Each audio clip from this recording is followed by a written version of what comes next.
All right. I'm going to start the Facebook Live feed. Do it live. So give me a minute. As soon as the live feed's going, we will get started.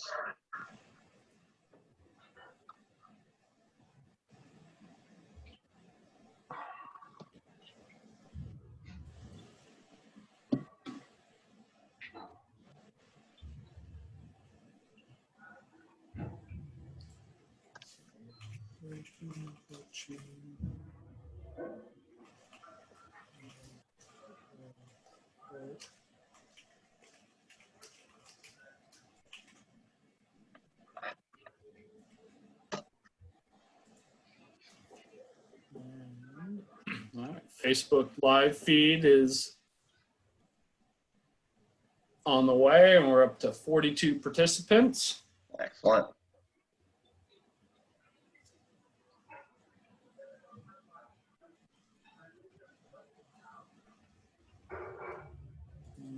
Get this shared to Austin Pilot real quick.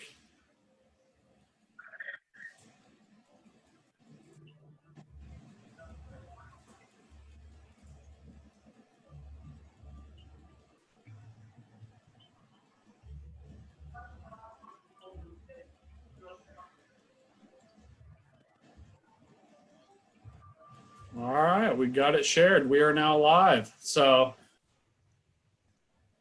let one more round of people in, and I'm going to start with just a quick introduction. Welcome to the next instance of Breaking the Chain via Zoom meeting. Several people, I would say a lot of names I recognize from previous ones, so this is all a review, but we will be keeping everyone's camera turned off and microphones muted at the beginning of this presentation. That's mainly to save bandwidth and to minimize. Ken, let me interrupt you real quick. Yeah. Go ahead, Jeremy. You're getting a bunch of feedback from something. Okay. I'm not sure. That would be, how's my audio now? Sounds fine to me. Okay. So again, we'll keep everyone's microphone muted and cameras turned off through most of this to save bandwidth. And then towards the end of this, we'll have an open session where people can ask questions to our presenter, Matt Wells, and to our host, Jeremy Walters. But if you have any questions, there is a chat feature that you can use, and there's usually a pretty interesting chat that goes alongside with this. Jeremy and myself will do our best to participate in that chat, and if there is a question that warrants interrupting the presenter during this, we'll go ahead and bring that up to them. But for the most part, we save it towards the end of the presentation. So again, microphones will be muted, cameras will be turned off. With that, sit back, enjoy, and I'm going to turn it over to Jeremy. Okay, Ken, you got me loud and clear? Yep, you got a little feedback going on there, Jeremy. Sounds like. All right, stand by.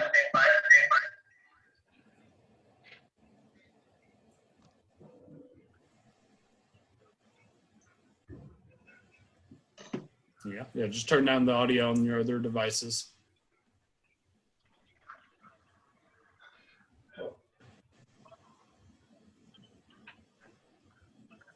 All right, go ahead, Jeremy. All right, how do you hear me now? Loud and clear. Excellent. All right, everybody, I just wanted to say thank you up front.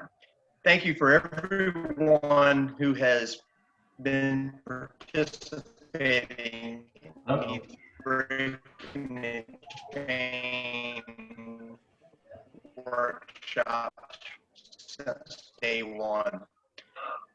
This presentation program began with myself and another pilot talking over. Hang on, Jeremy. Your audio is breaking up on us, and I'm trying to get your talking to your Jeremy. All right, how do you hear? Good. Just lower the audio on your computer. All right, how about now? That's good. Okay, doke. Sorry about that, guys. You know, we're doing it live, so it's always something can come up. You know, it's just the way it is. But anyway, I wanted to just go ahead and say up front, thank you, everyone who has been loyal and who has been participating in all of these Breaking the Chain presentations since day one. Like I said a few episodes back, this Breaking the Chain presentation series began over myself and another pilot, Shane Smith, out in Atlanta having Cooper's brisket. And it evolved from that to a group of pilots getting together at a restaurant to talk flying and safety. And next thing you know, we're doing seminars and their wings credited events. And now we're doing them bi-weekly. Every 2 weeks, we're going to have a different subject matter expert on to discuss safety-related topics and issues. Right now, I've got subject matter experts booked out all the way through August, and we're going to continue doing this indefinitely. So I know quite a few of you have been very loyal and have supported this mission from day zero. And I know who you all are, and I know all of the ones that I've picked up along the way, all of these supporters that have come along. I just want to tell you, thank you from the bottom of my heart, because this particular mission set is very dear and very important, and I can't say how grateful I am. One of the things that we always want to try to do is impress upon people to go out and do something greater. That's what I do as an instructor.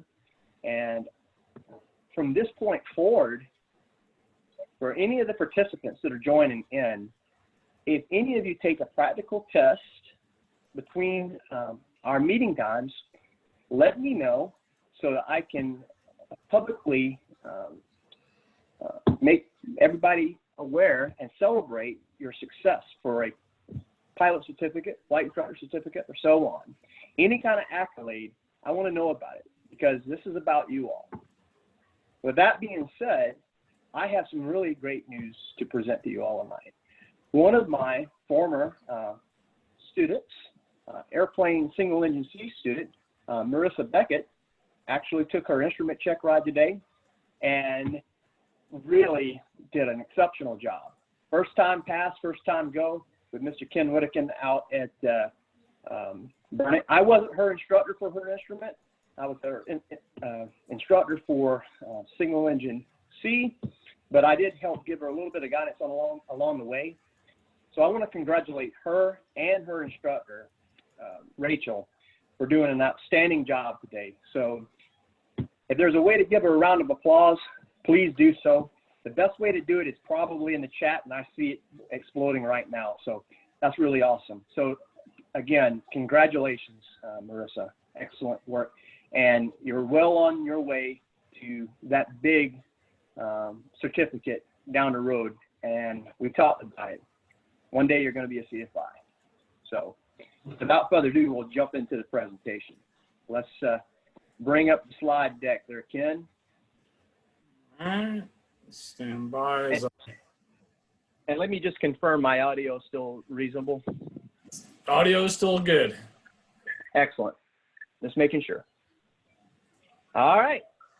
Tonight, gentlemen and ladies, we are going to be covering Howard Airport operations, and we have a special subject matter expert here tonight to present, and we'll get to that in just a moment. Next slide there, Ken.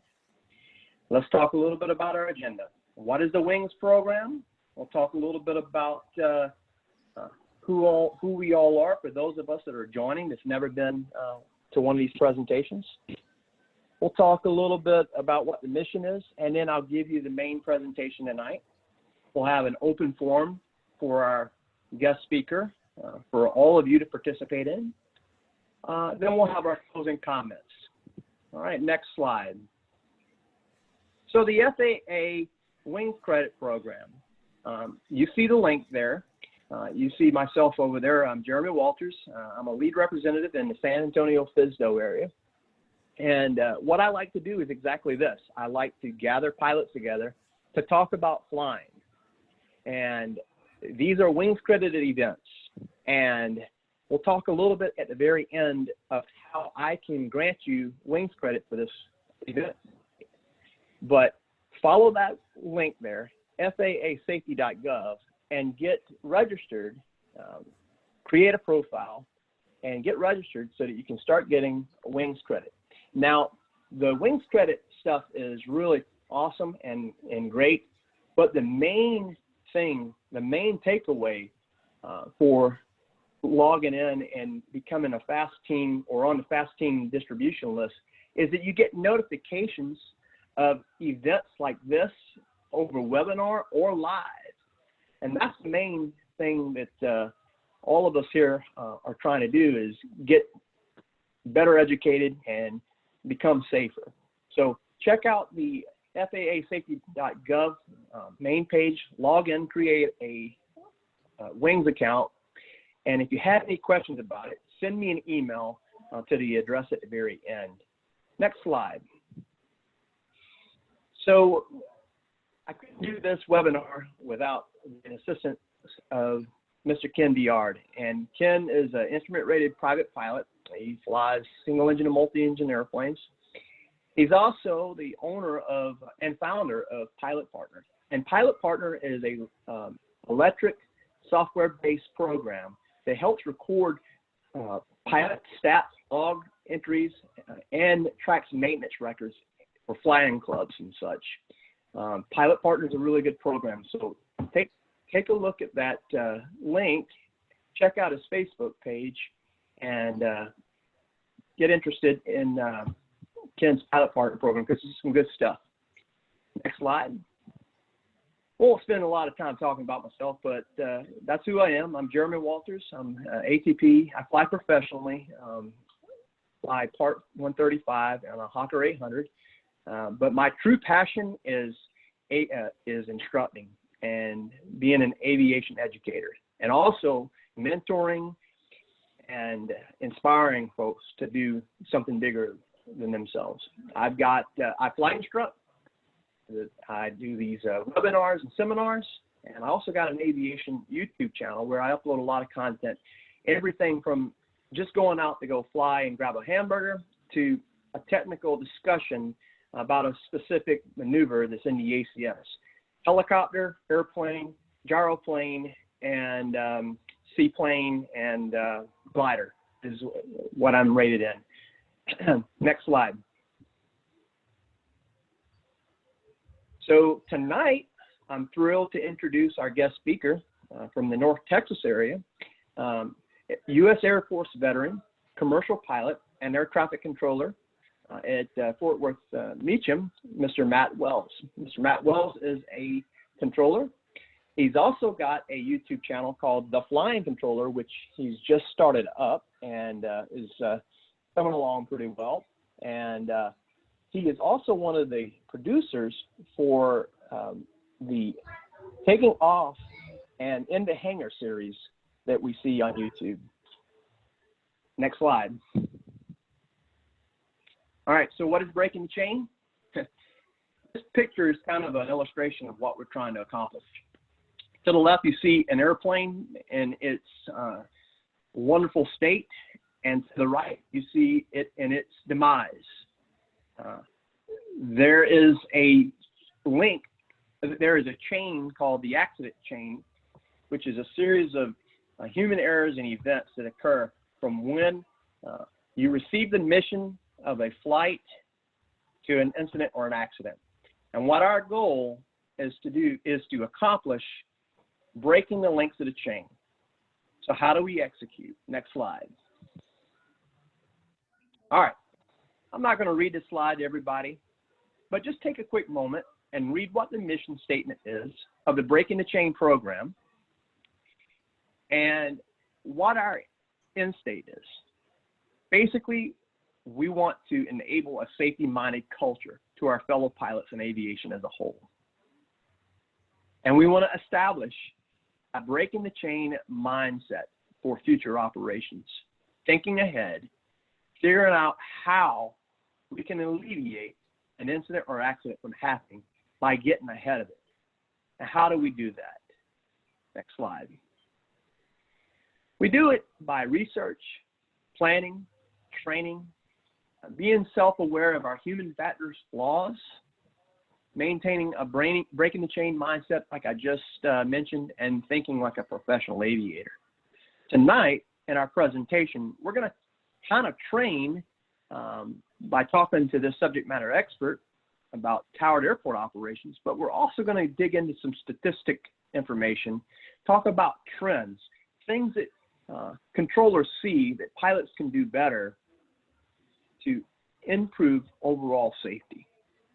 So without further ado, Matt, you have the flight controls. I have the flight controls. You have the flight controls. There you go. You have to say it back. Great way. Well, right. Well, Jeremy, again, I appreciate you guys having me on. I am all for this type of thing, whether it's on Zoom. Normally I do them in person. It's a little bit more fun, but we all know what's going on nowadays. Yeah, happy to be here. Happy to answer any questions you guys have. Try to save them toward the end as instructed by the captain here. And I'm going to talk to you guys about towered airport ops. Since last week they did non-towered ops. And hopefully you guys learn a lot, take something away, and we'll have at it. Next slide. So the first thing I want to say verbally, I want you to read the screen very, very closely, very, very slowly. I put it all in caps because it's important. The words and opinions of Matt Wells are his own and may not reflect the views of the FAA or any other agency on this planet. Please keep that in mind. I do not want to hear this from the other end. I've said my disclaimer. Let's move forward. So, the time is unlimited. I put the time unlimited, but it's basically what Ken or Jeremy says. Going to run through a little presentation with you guys. Normally what I do for my Operation Rain Checks, which is the in-person meeting that I spoke of. We'll talk about some general stuff. I work at Fort Worth Meacham International, so FTW. I'm going to be referencing it a lot for this presentation. I may I may mention some differences from Meacham and other Class Delta surface areas and airports. But Meacham's where I work at, so that's where I'm mostly a subject matter expert. However, most Class Ds work close to the same, but they all have very different rules sometimes. Talk about some of the equipment that I have. I think there's only one slide for that. We'll move into specific discussion topics, including the trends that I've been seeing recently. Toward the end, we'll do a Q&A. I got my contact info. I'll throw that on the screen. And yeah, I'm always open for questions, comments, concerns. Ask away. Griefs or complaints, talk to Ken or Jeremy. Next slide. So I want you to read this one real quick too. Read it out loud if you want to, even though your mics are muted, I'll read it for you. Learning should be fun. If you don't have fun in aviation, then you don't learn. And when you stop learning, learning stops, you die. It's happened so many times. I think that's a relevant quote to every time you climb into the cockpit of an airplane, or even in my case, air traffic control. I have people that I work with that are there because it's a paycheck. I'm there because I love controlling airplanes and sending people around sometimes. Next slide. So here's one of the world's greatest air traffic control towers right here. Some tower facts I'll share with you. This could range from any Class D, but it varies. Meacham, before the COVID, we did about 500 to 800 plus ops per day. An op is essentially clearing someone for the option for takeoff, for landing, or a transition. So 800, and nowadays it's kind of down because of the COVID-19, but it's growing. People are not sitting indoors anymore. They are out there and they are going full throttle. So it's getting back up there. From the smaller facilities up to the even bigger ones, like I said, I'll use mine as an example. 15 to 25 controllers generally work in the tower. There's many runways. There's a potential for one controller working one runway and one controller working another at Meacham. I know in other Class Ds and some other class airports, even Cs and Bravos, that they'll have a local for, they may have one local per runway, or they may have a local for one side of the airfield. I know at DFW, they have two towers there, and we'll just use the East Tower, for example. They have one controller that works the center and right. And then if it's busy, they'll have one other controller working 17 left. So that it can vary. You can talk to, a bunch of different people, even though you haven't left the airport yet.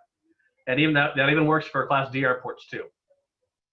The tower, Class D towers are the focal point for doing our best to prevent runway incursions, which is a big thing. We'll talk about that later on in the presentation. Class Delta tower surface areas, Class D airports are also the central hub for a lot of flight training, mainly because there's not a lot of airlines going in and out. And there's some 135 stuff and a lot of Part 91, obviously. But yeah, lots of flight training. Go ahead and move forward. I'll show you a chart. This is where I work there. I stole this picture off of SkyVector, obviously. As you guys can look from the map, there's 4 other airports right there. There's Alliance, about 8 to the north. There is, there's Navy, or we call them Navy, but Fort Worth Carswell, they're just to the west. We literally are best friends with their Class Delta. There's one to the south at Spinks Airport. You could see the top of it. I zoomed in a little bit to see, but I'll be referencing a lot of Class Bravo because Meacham is under a Class Bravo. So keep that in mind if you are near or around or you travel to a Class Delta with or near under a Bravo airspace. And I'll go over some things that are in and out of the Bravo as well. Next slide. So we'll talk about a few specific things. Check-in phraseology, is one of the things we'll talk about. VFR flight following, that's a big one. It always happens every single time. I mentioned the Class Bravo, the Mode C veil that we have. I get a lot of questions of, oh, can I fly my my airplane without a transponder? Well, no, you're within the Mode C veil. But in Class D, you need two-way radio communication. So we'll talk about that later. I'll tell you guys a little bit about swaps if you don't know what those are. Those are mainly for, it mostly applies to bigger airplanes, Part 135, but it'll still affect the smaller guys as well, mainly because of altitudes. Swaps is severe weather avoidance procedures, by the way. We'll talk about traffic flow around a Class Delta surface area, which can vary depending on the location. Different challenges, emergencies, unusual situations. Always talk about that when I do these things because there's always a question. And no question is a stupid question. Keep that in mind. Wrong surface landings, altitude compliance, and PIREPs are 3 of the biggest things that are trending on the pilot side of the NAS right now. There's a few air traffic related ones. I took a picture of it. I'll pull it up in a little bit and I'll remind myself of those as well. But we'll go over all these things. Next slide. So check-in phraseology. And this is a standardized version. It works really well for Meacham, but you can take from it what you can. Maybe you don't do this at your airport. Maybe your airport wants something else. Again, I'm using Meacham as a reference. So an IFR check-in, Meacham Tower, November 1, 2, 3, 4, 5, ready for IFR departure if you're trying to depart, and your IFR obviously. Or if you're inbound, Meacham Tower, November 1, 2, 3, 4, 5, tell me what approach you're on and what runway you're going to. Now I put the runway in there because at Meacham there's only one runway that all the instrument approaches go to. But at your Class D or another Class D, there may be multiple runways that have instrument approaches. Very, very small chance of it happening, but I have seen it. I have seen Class D airports with IFR approaches to both runways. When I was in the Air Force, Tyndall Air Force Base has a few of those as well. I think there's 10 approaches there total for both runways. If you're VFR, which applies to most of us when we go out, when you're ready for departure, there we go, I got the ground one on there.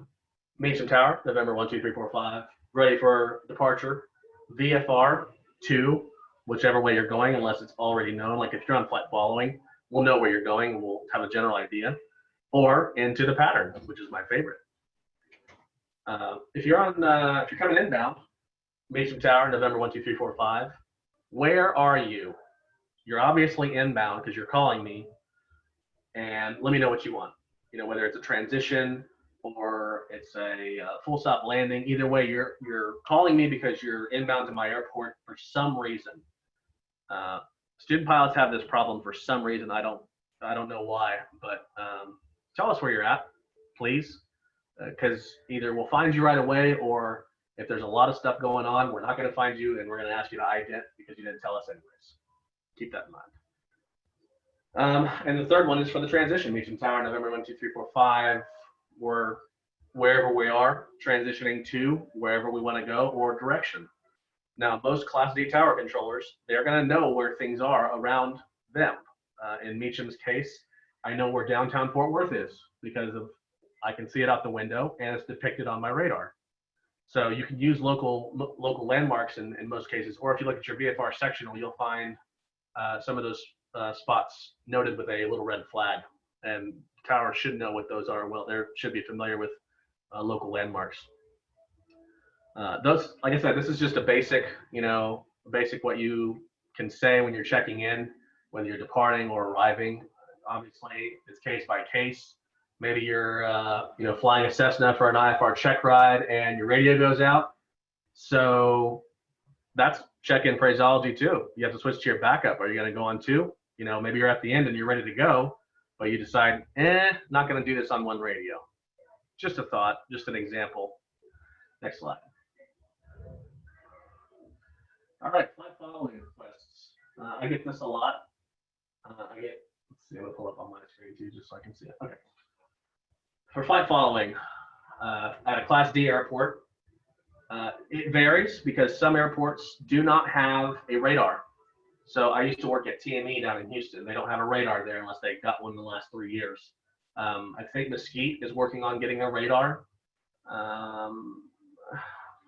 Can't remember any more off the top of my head, but some of them don't have a radar, and some of them you may hear contact departure on departure for flight following because they have no way to give it to you. What we need is a keyboard and a radar, STARS keyboard, and we punch all that request in, and we can generate a squawk code for you. So that's an equipment thing. But yeah, on a Class D airport such as mine, just call the ground controller as you're taxiing, before you taxi, clearance or ground or clearance delivery. It depends. At Meacham, ground and clearance is combined about 99% of the time. So it's not going to be the end of the world if you ask for flight following on ground. But just take it as you will and do it before you talk to tower. Big key there. So do it before you talk to tower because once you get over to tower and they're busy, they may not be able to do that for you, and then they give you the same call ground back or contact departure. Also, when you're asking for VFR flight following, be clear, be concise. Don't use kilo. And I put say no to kilo in there from a long time ago. It's kind of a joke as a hashtag, but for real, you say kilo, we type that in our keyboards, and we think you mean something else, but you're actually saying the kilo before it, and it'll mess up the whole. We have to just delete everything and retype it all over again. The system in the US, the NAS, the system that's used is based off of 3-letter identifiers. So say you're at Meacham going to Georgetown, flight following the GTU, and we'll get to that as well. But don't use kilo. If needed, get our attention and wait for a response. So let's assume that I'm really busy in ground control and I'm also working clearance, and you hear this because you're always supposed to key up and listen before you speak. Make sure your volume's turned up. I've done that before. And if you see, you're an airplane too. You're an airplane with the engine running. You're a pilot. Nobody else has anything special over you unless Air Force One is in town. Then everything kind of stops. But just get a request or just get attention. So ground, November 12345. That way I can hear the call sign. I can write it down if I need to. Or if I hear that, a lot of the times I'll type it out on the keyboard and just get ready because I kind of expect that flight following. And worst case, if they don't need it, I just hit the delete button. And just Meacham ground clearance or whatever Class D airport you're at, November 12345, request or with request. Request is just fine. It minimizes how much time you're talking on the radio. And then I'll say, request.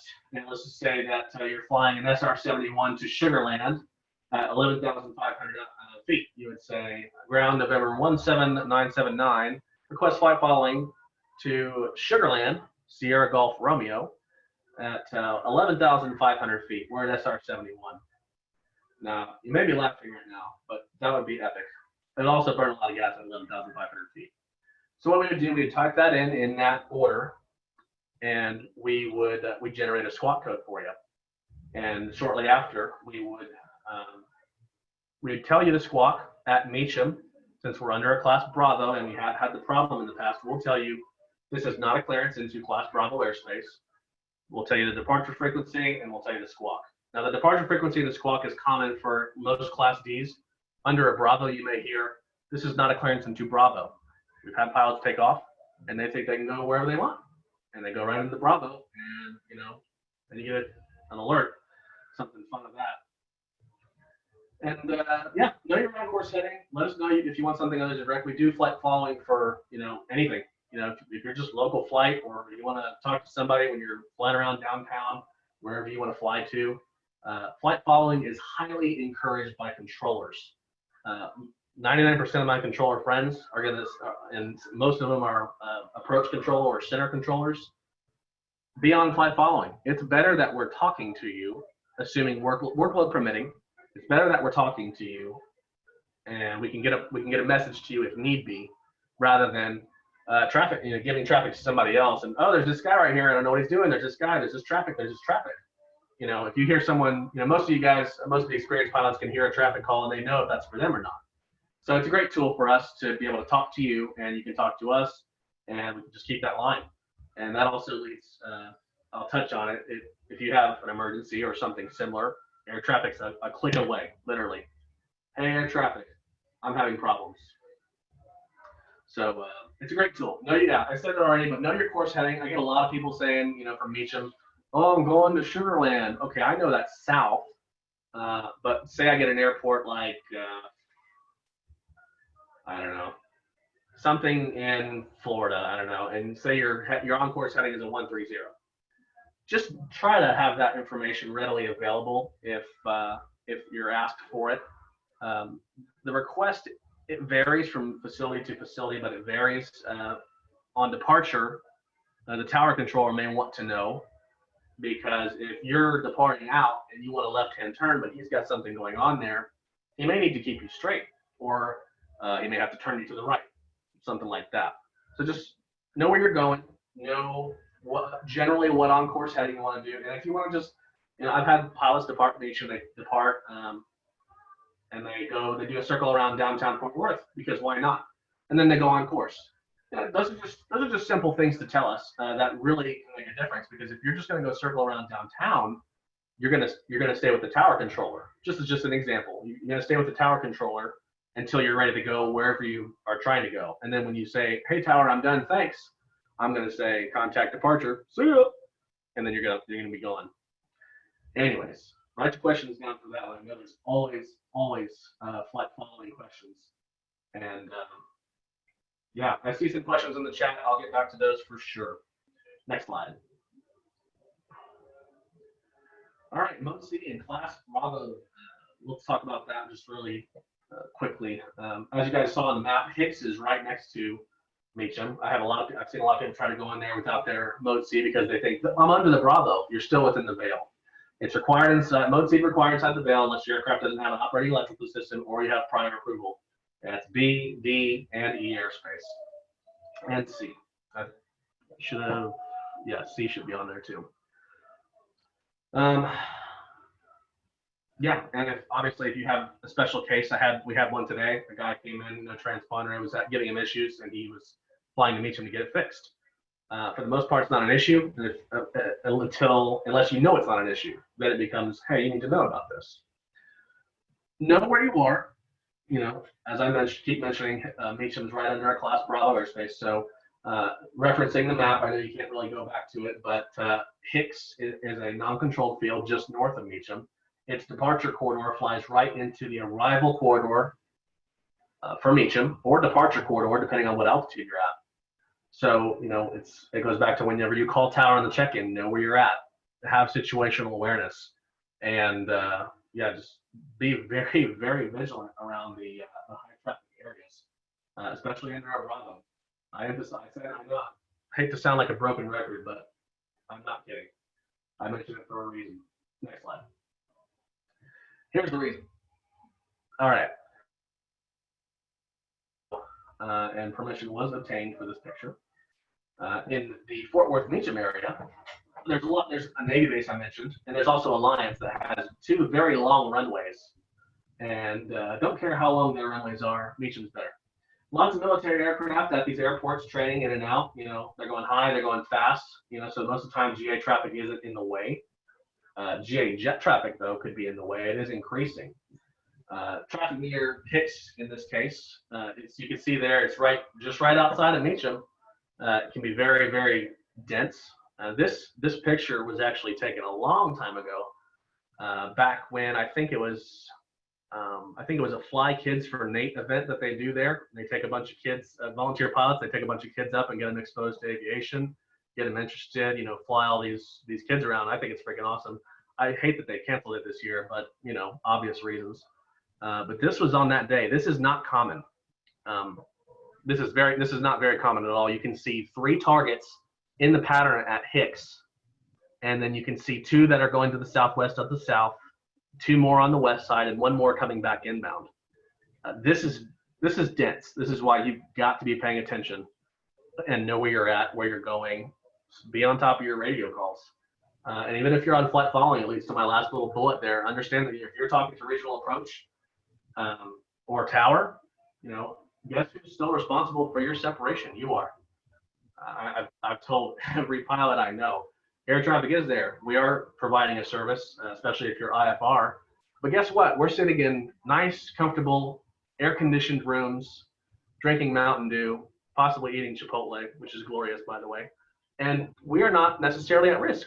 We have a job, but you're the one flying the airplane. You've got to be pilot in command. You have to know what you can and cannot do. And that's another topic that I'll talk about next. And now Ken's going to unmute his audio, and I'm going to show you a reason exactly why that you need to be paying attention for your own separation. IFR, VFR, whenever you are above 100 feet AGL. Go ahead, Ken. Oh, Hill. Do you see it? Yes. Okay.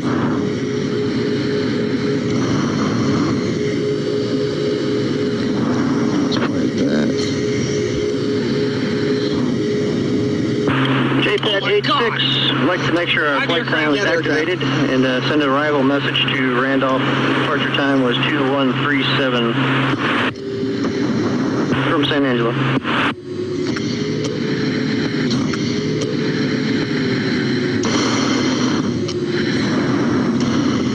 Hey, let's go home.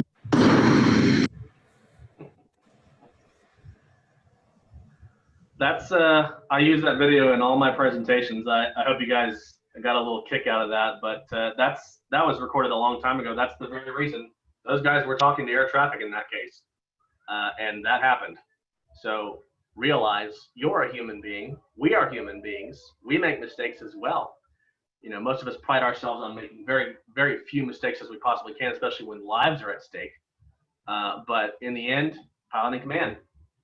You're flying the airplane, not me. I'm just there to help you get from left to right. So if I tell you something or you see something that doesn't feel good, say something. See something, say something. I've had pilots not necessarily call me out, but hey, there's something going on over here you should know about. It's a really, really good thing. Drone reports and all that fun stuff is also not so fun. And so we'll move into weather. Next slide, Ken. So weather affects everything, obviously for everyone. I don't know everybody or what ratings you have. I know that Marisa, now that she has an IFR rating, she'll be able to fly us through some weather. No thunderstorms, Marisa. We're not doing that. So talk about a few things that weather affects in the air traffic world. Everyone, if you have not heard of an edict time, an edict is an estimated departure clearance time. Most of the time, it applies to the big airports Let's see. There's normally edicts, kind of with the COVID, it all went away. There's edicts that go into some of the New York airports.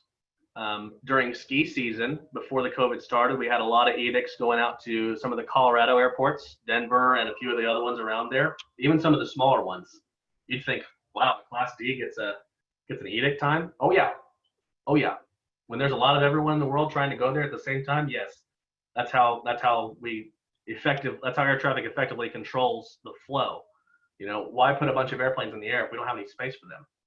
So you'll get an edict time if you're going to a place where everyone else is trying to go to. And as a tower controller, it's my job to tell you, you have plus or minus 5 minutes to hit your time.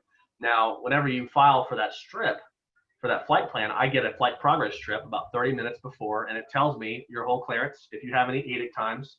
And as soon as you call me, I'm going to tell you about this, because maybe you got your engines running already.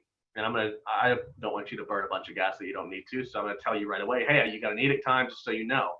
So don't burn too much gas, because I've had, during, I think it was Super Bowl, there was a couple edicts to Florida, and people were trying to get out there that morning. And they had 3 or 4 hour edict times. So if they wanted to go into whatever airport it was, I don't know if MIA had it at that time, but there was a bunch of airports around that time that had edicts on them. So if you wanted to get in there, you either had to wait 4 hours or try to file sometime else.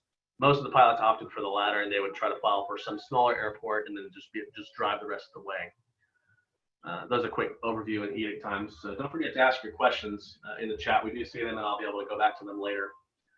Departure gate flow restrictions. So depending on where you're at, let's say you're at a Class D out in the middle of nowhere, or let's use Georgetown, because I just flew over that airport not too long ago.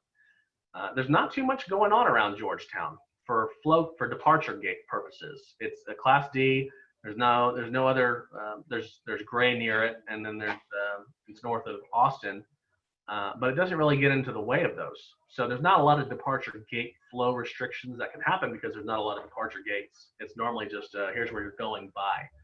In the DFW area, we have departure gates. We have 16 of them. There's 4 to the north, 4 to the south, 4 to the west, and 4 to the east. And the next slide I'm going to show you when I get there is going to show you, how we can potentially use those gates even when there's weather. So even when there's weather moving in, we could still be pushing off airplanes. Even from a small Class D airport. I'll talk to ground stops. So ground stop is a stop on the ground. Essentially, there's maybe edicts didn't work, or there's already way too many airplanes in the air. So if you're trying to go somewhere that's got a ground stop from Meacham, we'll occasionally get the ground stop to George Bush Intercontinental or Hobby. There'll just be a lot of people going in there, and we'll get a little notification that there's a ground stop to those airports, which basically means you don't depart, not VFR, not IFR, to that airport. I have seen people get around that, and they'll just be like, oh, well, I want flight following to Sugar Land, and they change halfway. I can't do anything about that. If you hear that there's a ground stop to your airport, just keep that in mind, for you guys flying the bigger stuff, that when you get there, you may be circling. And we'll move forward. I can explain a better story with that in the swaps. Delay programs is actually swaps. That should go on the lower bullet. Control requirements to issue weather. So we have something called PIREPs, which I'll talk about shortly. It's one of the trending items. PIREP is a pilot report. I ask you, how's the weather? You say VFR. That's PIREP. Pretty basic one, some of the other ones, the not so fun weather ones, the PIREPs can get very long and muddy. So we'll talk about that here in a second. I'm required to issue the weather when it's below a certain, especially mainly when it's IFR. If it's IFR, we're supposed to let you know, especially if you start taxiing out and you're like, I'm VFR, and it's IFR, I'm gonna be like, hey, it's IFR, you want to file? And I'll, that's one of the instances. There's a few others. It's very seldom we issue the ATIS and we broadcast that, hey, ATIS, Charlie is current. I say Charles sometimes. Moving to the next bullet, which is the biggest bullet of this one. So swaps. Swaps is essentially, it's kind of like a delay program. Basically what it does is, as I mentioned, if there's one side of the DFW area that's blocked, we can still get airplanes out on the other way, going north or south around the storm. You may, I think some of the airports in the Northeast have swaps as well. I don't know exactly which ones off the top of my head. I do know that they are used throughout the NAS, even at some of the bigger airport areas. And it's basically a way for us, like I said, to keep flow there. So like a thunderstorm comes, okay, it's 10 miles away. Instead of everything stopping, swaps allows for us to continue to get airplanes out. And that way, when the storm is passed, there's not 200 airplanes on the ground at DFW or at my airport waiting to go. We can still get them out depending on which way they're going and which altitude they're going. The most planes that I've seen at Meacham piled up in line to depart due to swaps was 11. I think it was 11 airplanes. And the sad part about that was 3 of those were VFR trying to go somewhere completely different, and the weather wouldn't have been an issue for them. But they were in line and they couldn't move anywhere because of all the other airplanes. But a brief overview of the swaps. Maybe from here, I'll try to keep this as simple as I can because it can get complicated. Say you're going from Meacham down to, I'll just use Georgetown again. I wonder why I keep using that airport. You're going south, but there's weather coming in from the west. Okay, so is that an issue? No, it's not an issue. Let's say you're going Meacham to Midland, which is west, and there's weather coming in from the west. So normally you'd be issued a westerly departure.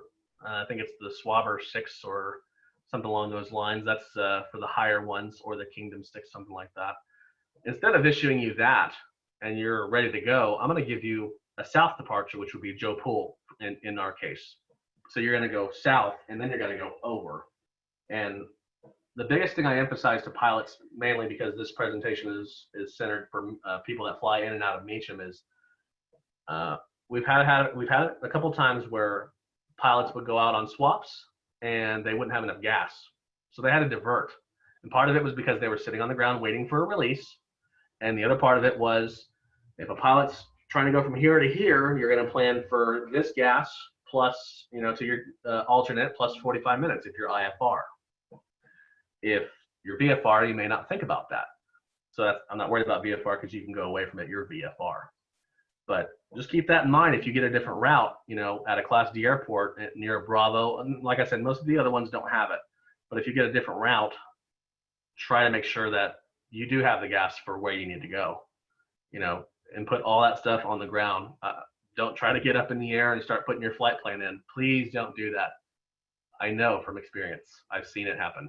Don't do it. Please don't do it.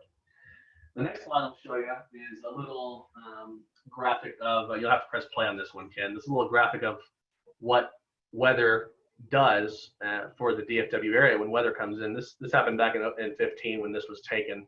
And I believe this is on a few local public websites. So it's good. The dark blue represent arrivals into DFW. The light blue represent departures out of DFW. You'll notice, and of course Meacham is on the west side, so it's right where the storm is. There is where Meacham is about. But you can see how nothing's going out to the west. You can see all the airplanes in holding now. All the airplanes that are trying to go around, they're going north or south around it, and then they're going. Now you can see all the holds from the west side waiting to get in. They're not going to hold them on the east side because that's where the storm's going. And then, boom, as soon as the storm is passed, even if it's not done with Dallas Love because that's next door, all those departures and all those people in holding resume. And of course, that's over. I think it was about an hour period. So that's just a small little animation to show you, what storms can do and how ATC, up to the center guys, they have to sit there and they have to put everyone in holds and altitude separate them. And it's really interesting if you ask me, but just a bigger picture perspective for you guys. All righty.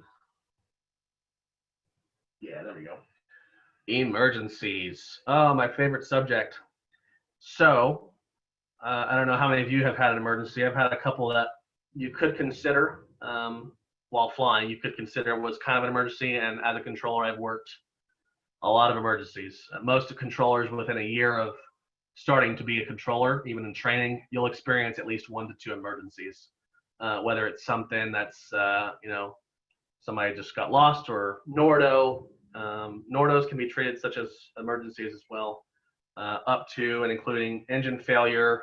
I was air traffic in the military, so pilots having to eject out of F-22s and stuff. That happens. It's not fun. It's more fun when you hear that the pilot's okay, but still not fun. We are here to help.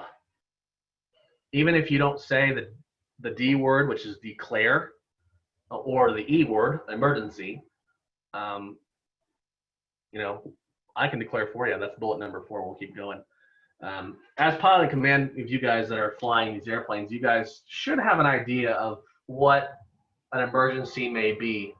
Most of the time it's when, you get that gut feeling and or, you sense it that something's just, okay, crud's not so good right now. Rough running engine failures. Now, a lot of glider pilots I know, they don't think that's a big deal because they can just glide down. For some of us that have not experienced or trained engine failures in a single engine or even multi-engine, you have that happen in real life. It's a different story. It's not just it's coming, but you're trained for it. That would be an emergency, especially if you're in or near a Class D airport. It doesn't matter. If you're near an ATC manned facility, that's an emergency. In my opinion, I've had some people try to not declare, and they were in multi-engines. They're like, oh yeah, we lost an engine, but we're good. And they just do their single engine approach. I understand that's part of the training syllabus in some cases for learning how to fly a multi-engine. I'm not there yet. But if you legit lost your engine and you cannot get it back on, I'd call that emergency. If that breaks, what else is going to break? The radar, that's different. Radios, other equipment, onboard radar, I guess that's what that could go for. That onboard radar fails, most of the time onboard radar is used for weather. So not necessarily an emergency, but it's, if you are dependent upon that to get through some thunderstorms that are 40 miles apart, maybe say, hey air traffic, just let you guys know I'm having my radar just failed, so I just need a little help in navigating. Maybe not an in-flight emergency that you need to declare and land immediately for. Radios go out all the time. I know a pilot that had an IFR check ride this morning and her radio went out. She had a backup though, so that's great. That could be an emergency because if one thing fails, what else is going to fail? 2, if you lose your radio and you are inbound to the field or whatever. We've had this happen a couple times. Obviously, know your squats, 7600. Hopefully your transponder still works. And we would treat that as a full-fledged emergency, because if your radio failed, you can't tell us anything. What else is going on? Did you lose something else? Are you on fire? We have, in these situations, we will assume the worst, and most of the time I'll make the call myself. I have no problem doing it. I'll roll the trucks. Plus, rolling the trucks is exciting in my opinion. Get them out of their little firehouse. Other equipment, if your AC goes out, maybe not an emergency, maybe just go to land. But again, you guys are the piloting commands, make that decision. Let us know. And with the experience of the pilot and the controller, if you're talking to them, we'll be able together to make that, okay, you're good, or no, you're not so good call. What you say versus what a controller hears. Again, I go back to the guy who lost his engine. He's like, oh, we lost an engine, but we're good. Okay. 90% of the controllers that are controllers are not pilots. You say you lost an engine. I don't care if you have 8 on a B-52. They're going to treat that as an emergency. And, it's probably something you need to say, because if you start losing other things, then it'd be great to know. Even at Meacham, a lot of my team that I work with, none of them are pilots. So they ask me all the time some things that, what does this mean? What does that mean? What does a suction failure mean? It means they may have lost their engine instruments that go off of vacuum. So maybe your attitude indicator or anything else that operates on that.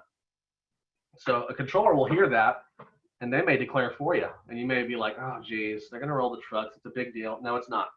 I'm telling you right now, it is not a big deal. We are happy to roll the trucks, at the drop of a hat. Maybe you just, I've rolled the trucks for someone coming in to land, and they sounded like they needed help. Like they sounded uneasy.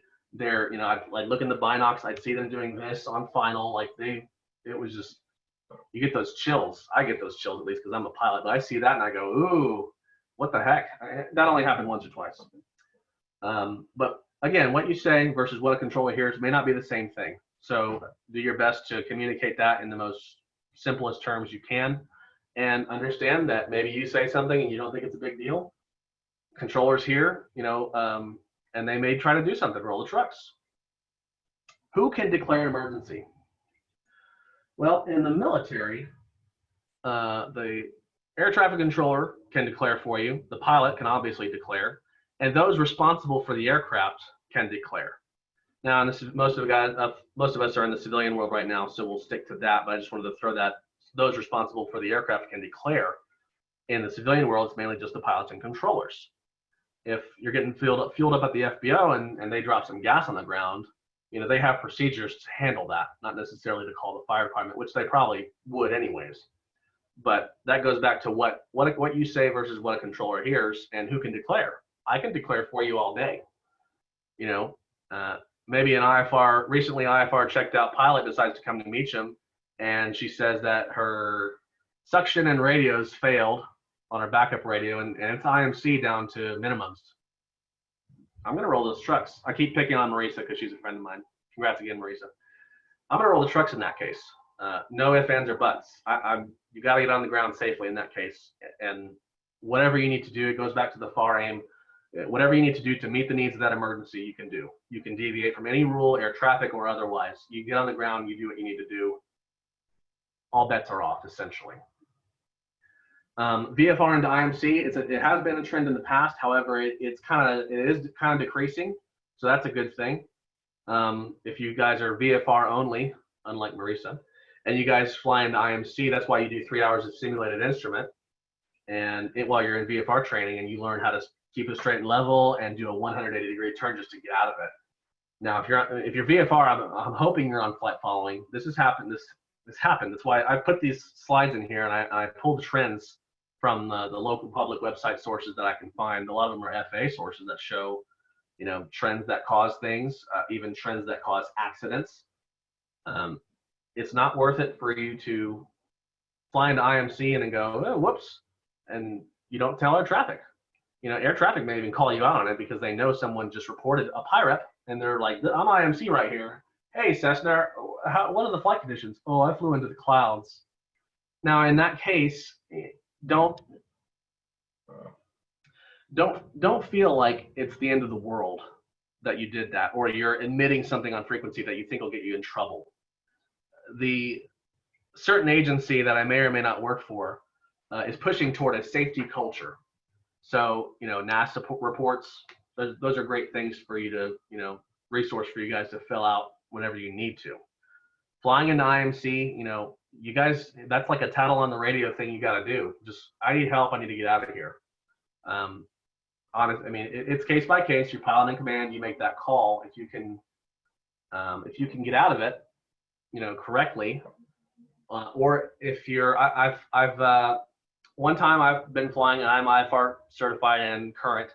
We were just flying VFR. I was flying with my friend Dan from Taking Off. And we were VFR, we were going somewhere, I forgot. And some clouds moved in last second. And for some reason, and we both learned a lesson from this, we were both looking at the instruments or something, and then we look up and we were pretty much in the clouds. So straight and level, hold my altitude, do everything the training taught me to, approach, Cessna. And they said, yo, what's up? And I said, yeah, we just entered a little bit of IMC, and I'd like to pick up a pop-up IFR to this airport. And they gave it right to me. And I think that was more of my fault than his, because I was the one flying and he was looking at something else anyways. But just say something. If you're VFR only, be cognizant of that. Don't fly into the clouds if you don't have to. Last point on this, speak up. It's not worth your life to stay quiet. Go look at the statistics if you really need to reaffirm that to yourself. And yeah, save your questions for the emergency stuff. Trending in the NAS. So I pulled this off of some local information I got today. Wrong surface landings, big thing, still happening apparently. The main thing that you can prevent this is identifying the runway before you land or take off. So you know, some of you watch the YouTube videos, you see the pilots get on there, you know, runway 16 identified, or landing runway 16 identified. If you're landing runway 16 at Meacham, you'll notice on Alpha just next to it is painted on the pavement a big four-letter word called taxi. So it keeps you off the taxiway. And the main reason they did that was because a long time ago, Alpha was used as a runway while the runway was getting construction work done on it. You know, it's been a while since that happened, but they still keep it on there. And this wrong surface landings thing, I think it was like 1,600 in the last year. That's for the entire NAS. And that can include being cleared to land on one runway and landing on another runway, or landing on a taxiway, you know, anywhere that's considered a wrong surface within the movement area or outside the movement area. At Meacham, we have LED lights on the small runway on 17, which is the runway we'll use for touch and goes a lot. And those LED lights on step 1 are bright. They still have the older lights on runway 16, which is the primary runway that has the instrument approaches to it. And those we have to put them on step 3 for them to be close. So I've had pilots come in and they line up to 17, beautiful night, 16 clear to land. They come in, they line up on 17, and I look out the window and go, hey, appears you're lined up to runway 17. You're cleared to land runway 16. You know, and my binoculars, I can see this out the window. Sometimes they won't even respond, but they'll just come over and they'll fix it. But to the best of our ability, we have to take care of that. Departing and arriving. Keep that in mind. Altitude compliance. Most of you are thinking, that's easy enough. Well, it's still a trend.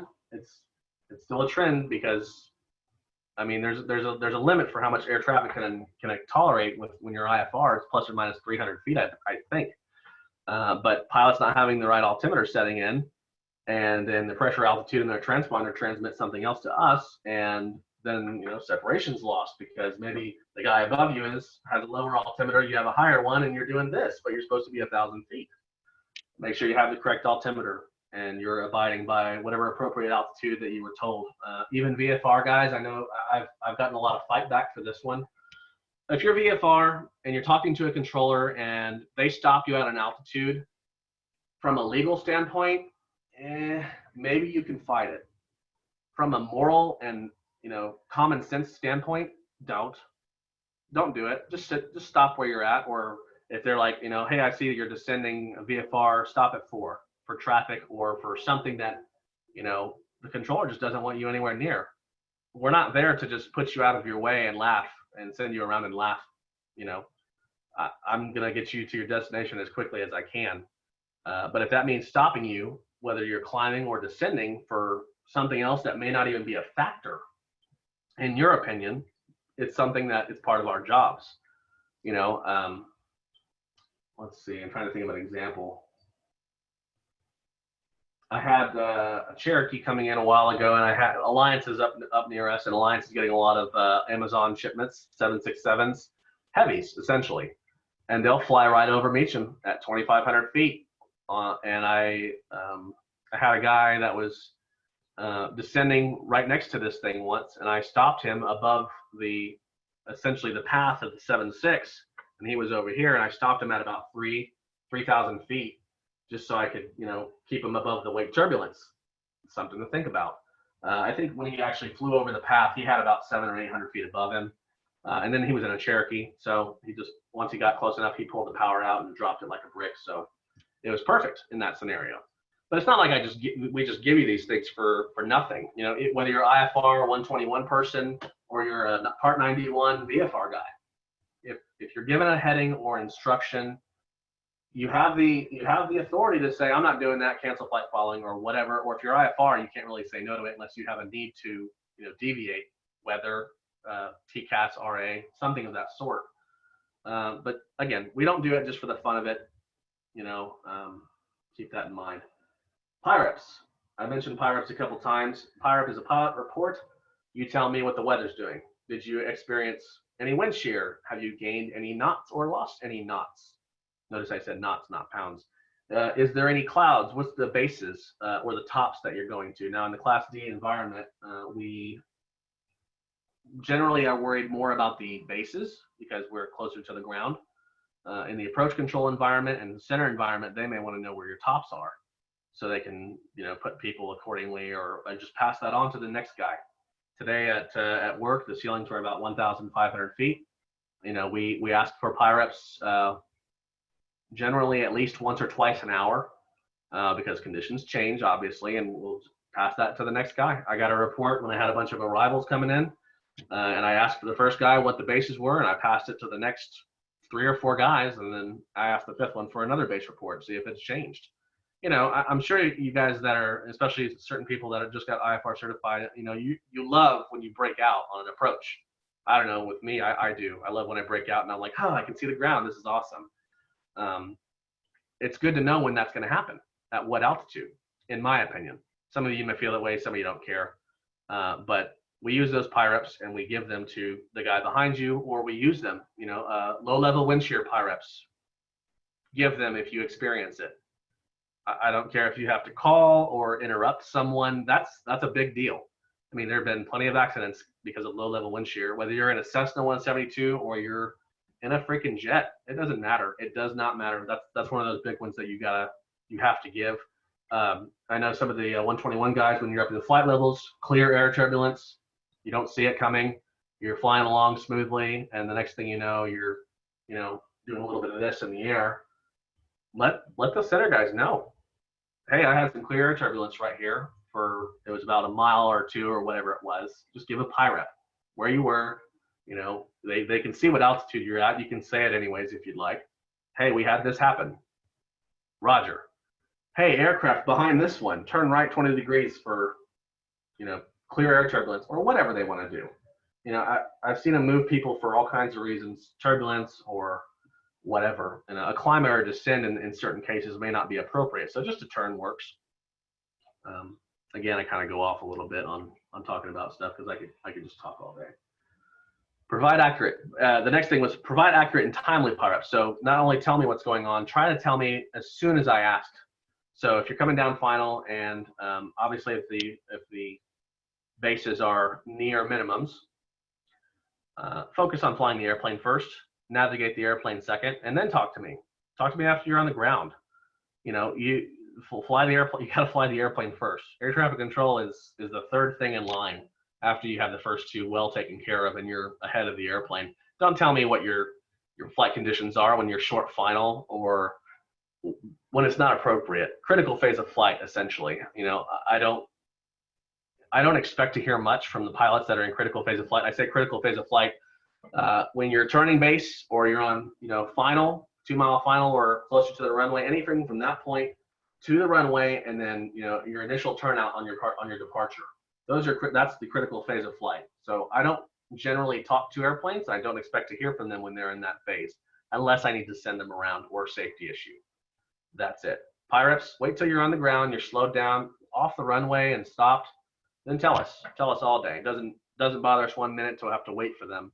But if you're just cruising along and you had some turbulence or in limited cases you experience wind shear at higher altitudes and you dive 500 feet, recover, fly, aviate, navigate, then talk, hey, ATC, sorry, I know I just dropped 1,000 feet, but that's because I had some wind shear. I need to change my pants now, but I'm good. I just wanted to let you guys know about that. And then they'll pass it to the guy behind him and the guy behind him, and they'll just move him out of the way around where the known area could be. Obviously, in any place you could still experience this, but we're minimizing that, that risk factor and keeping the safety as high as possible, all phases of flight. Anyways, sorry I rambled a little bit. Next slide. All right, so here's some questions that I do get normally. These may sound cheesy. Again, they are not. Most Class D airports have an ops vehicle or airport operations. They get out there, they check the runway in the mornings or at night sometimes. Why does ops wait until it gets busy in the morning to do runway inspections? I have no idea. We actually will tell them sometimes when it's not busy and when it is busy. But then again, they're people that have jobs and they're on their own schedule. So they get out there when they can. And we do our best to accommodate that. You know, maybe you're taxiing out and you see that there's 10 in line, but ops is on the runway. There could be a million reasons that ops is on the runway, but hopefully in the middle of it, a push, essentially, they're not out there messing around. At Meacham, if anything bigger than a C-130 lands, ops has to go and check the runway for FOD. It's in our regulations. We can't really get around it too much unless they tell us to waive it, but we have to wait for that. Again, there could be many reasons. What does "I was on the line, say again" mean? So, you know, assuming I have a headset on right now, I have a thing I can key up and talk on frequency, whatever frequency I'm on. But we also have things called shout lines, where I can press a button and literally scream, and it'll come over the speaker of whoever facility I'm talking to. So we have shout lines in Meacham to Alliance, Navy, and Regional Approach. So I can press that button, I can go, ah, and it'll come over the speakers. It's kind of funny, but I don't do it too much. And I may not hear you. You'll come out of the speaker at that point if you're talking to the tower, and then I'll say, sorry, I was on the line, say again. It could also mean I'm on the phone talking to somebody else, say again. It's nothing, it's no like fancy jargon. It literally means I was talking to somebody else or something. So just repeat what you said. This one I get asked even on frequency. How come it sometimes takes forever for tower to get our release? I couldn't tell you because I'm not an approach controller. I have zero radar experience. I've done radar sims back in the day, but again, it's workload permitting for them. I don't provide IFR separation in the tower to that extent of a VFR tower. So I wait for a release. When they give me a release, I can clear you. But until then, it's not my call. I just sit there and I ask for it. If it's going to be a long time, I'll prompt them every few minutes and wonder about it so I can relay some information. But yeah, it's not necessarily the tower's fault. So keep that in mind if you're waiting on a release forever. It's not just the tower holding you because they think it's funny. No, trust me, when there's airplanes ready to go, we're ready to get you out as soon as we possibly can. Maybe you have multiple runways. Why does tower put me on a different runway for pattern work? Again, back to Meacham, we have a big runway and a small runway. The small one we use for most of the pattern work so that the itinerants can use the big runway. The big runway also has the approaches to it. At different airports that have more than one runway, they may do this just to keep everyone out of the way. You guys have the pattern work at Meacham has their own little box over here, and I can do everything else over here with zero problem. And you know, I like to do it that way. Whenever I get somebody like a medevac, I'll get some of the medevac guys out there doing some training, and they need the big runway, then I'll keep them on the big runway. It just varies. It's easier to put a lot of small airplanes on a small runway. If you're single runway, then hopefully they don't put you on a different runway. How come I called the tower first, but then a jet took off in front of me? So for all you VFR guys out there, if you call the tower first and then you see a jet roll right past you and they get the clearance first, it's because that IFR clearance, if they're IFR, is only good for a few minutes, 3 minutes in my case. So I have 3 minutes from the second I get that release to get that guy airborne. Otherwise, I have to call them back and say, pretty please, and see if they'll extend the release. There's another reason that the jet took off may have taken off first. Jets go a lot faster than smaller airplanes. And when it comes to separation and getting everyone out in a good time frame, clearing the jet for takeoff and turning him is a lot faster than clearing a Cherokee for takeoff and waiting 5 minutes before I can clear the jet for takeoff. I don't know if that makes a little bit of sense to you, but logically, even you may have called first, I may get that. If the jet's IFR, I'm definitely going to get him out first. But if he's VFR, depending on his direction, I may get him out first before the smaller airplanes. It's case by case. And most of the time it's to keep it efficient, it's to keep it safe. What if I can't take an immediate takeoff? Pull up to the line if able. So I'll tell you a quick story about this one. There's been a few incidents at Meacham, and we've told the pilots cleared for immediate takeoff, and they didn't go immediately. I don't know what you guys, as pilots, maybe you can put it in the chat if you want. You can tell me what you think immediate takeoff is. Hey, that's a nice airplane. Uh-oh. You can tell me what immediate takeoff is in your opinion, but here's what I expect from you as a tower controller, and here's what you should do as a commercial pilot. If you're cleared for an immediate takeoff, you don't stop on the runway. Nope. You get out there and you go. If you can't do that, there's a very, very magical word that you all should know, especially if you've watched Sully. It's unable. Unable. Say you can't do it. Please use the word. Don't let ATC bully you essentially into getting out there and going when you're not ready. Now, I will add on to that. Don't call the tower ready for departure if you're really not ready. If you're in the middle of your run up and you're like, oh, let me get in line, but then again, I have an opportunity. Clear for takeoff. Oh, we're still doing our run up. Why'd you call me in the first place then, buddy? You know, you're just adding you're adding more time on the frequency for that in that case. So, you know, 6 or 1/2 dozen, tell me unable. Tell me I'm not able. Recently, we had a situation where a citation was on final and a Baron was cleared for immediate. The Baron did not go immediately. The citation had to go around. And yeah, that wasn't fun. So say unable if you need to. There you go. I think that's most of what I had. That normally opens up the floor to lots and lots of questions. Yeah, I think that's the last slide. There's one more thing on there, and you can leave the contact information. That's my contact information. If you guys have any more questions after we're done with this thing, you know, send me an email. You can shoot me a text, call me. Oh, I was supposed to delete that. Professional chow runner. It's true, but I'm supposed to take it off of there. One thing I want to talk about real quick. I didn't put it in there, but I just remembered it. Is what do you do if you get deviated? Now there's 62 participants in here, and statistically, at least. What is it? 3 to 5 of you probably have gotten deviated at least once. So what do you do if you get deviated? Well, you follow the instructions first off, and then you make sure you call, file a NASA report, please. You know, and just air traffic's not the police. It's more just we need you to talk to us, tell us what happened, and we need to fill out a form for that. Just a couple weeks ago, I had a helicopter fly into my airspace all the way to the downwind, and then he turned around and tried to leave, and then he tried to call me and said, oh, sorry about that, we're over here. And I'm like, I had already tried to call him 10 times. Now, luckily, I didn't have anything going on that day, and I was able to just kind of, talk to him nicely on frequency. He did get the Brasher warning, so he did get possible pilot deviation, and I gave him the number, and as soon as I gave him that and he read it back, we're back to normal on frequency. It was like nothing ever happened. And he landed and told me the story, and apparently he was on a different tower frequency. And like I said, there's a lot of towers right next to Meacham. You got to be cognizant of that. CFIs especially, they're doing some training. Stay on top of your students. But anyways, that's most of what I had to talk about in the.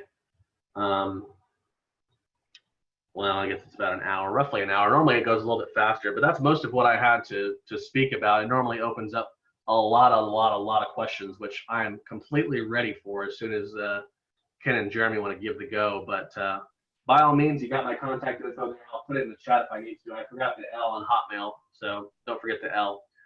And yeah, I'm always open for questions, comments, whatever. If I can't give you the answer, I have several approach controller friends, and I even have a couple center friends that I can ping them and go, hey, this guy asked me this. What do you think about this? And we can get an answer one way or another. It's calm. It's off frequency. You're not doing that. Not although that Ken and Jeremy did not mention it. I do manage a group on Facebook. If you guys haven't heard of it or are not in it, it's called Ask a Pilot / Air Traffic Controller.